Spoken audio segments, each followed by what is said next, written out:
Pumping 5 jam sekali bisa naikin produksi ASI nggak ya? Hai, aku Salsa, I'm a Certified Lactation Counselor. Seperti yang Mama udah tahu nih, kalau mau naikin produksi ASI, kita kan harus pakai prinsip supply by demand. Yang artinya kita perlu meningkatkan demand harian untuk menghasilkan supply harian yang lebih tinggi juga. Kalau Mama mau pumping 5 jam sekali, Mama harus perhatikan hal-hal ini nih yang mungkin jadi limitasi atau keterbatasan Mama dalam menaikkan produksi ASI. Yang pertama, jarak pengosongan payudara itu berbanding lurus dengan kecepatan refill payudara kita. Yang artinya, semakin panjang jarak pengosongannya akan semakin lambat juga refill payudara kita.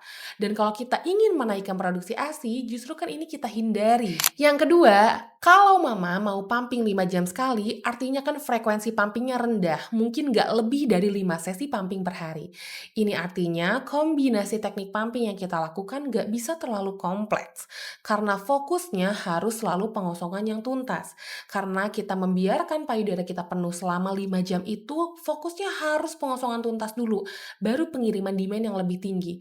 Karena justru potensinya jadi sumbatan nih kalau Mama fokusnya langsung power pumping, cluster pumping, tanpa kita lihat pengosongnya tuntas atau tidak. Dan kombinasi teknik pumping itu nggak boleh monoton ya, nggak boleh power pumping, power pumping, power pumping gitu, itu nggak boleh sama sekali karena justru itu potensi sumbatannya tinggi sekali. Yang ketiga, potensi sumbatan. Sudah jelas banget ya kalau kita membiarkan payudara penuh terlalu lama itu justru potensi tertingginya adalah sumbatan.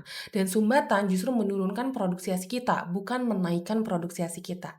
Nah, kenapa sih kemungkinan besarnya itu justru sumbatan? Karena kita punya yang namanya kapasitas penyimpanan ASI atau breast storage capacity.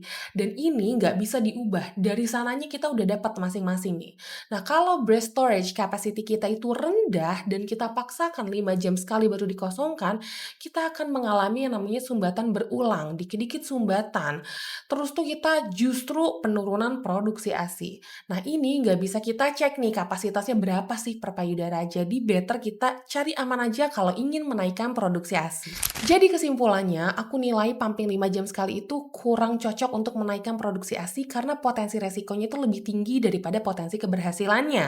Tapi kalau mau dicoba, bisa kita ambil jarak 5 jam itu hanya satu sesi saja, sisanya dibikin rapat. Mungkin ada yang 2,5 jam, 3 jam, 3,5 jam, jadi nggak dipukul rata 5 jam sekali.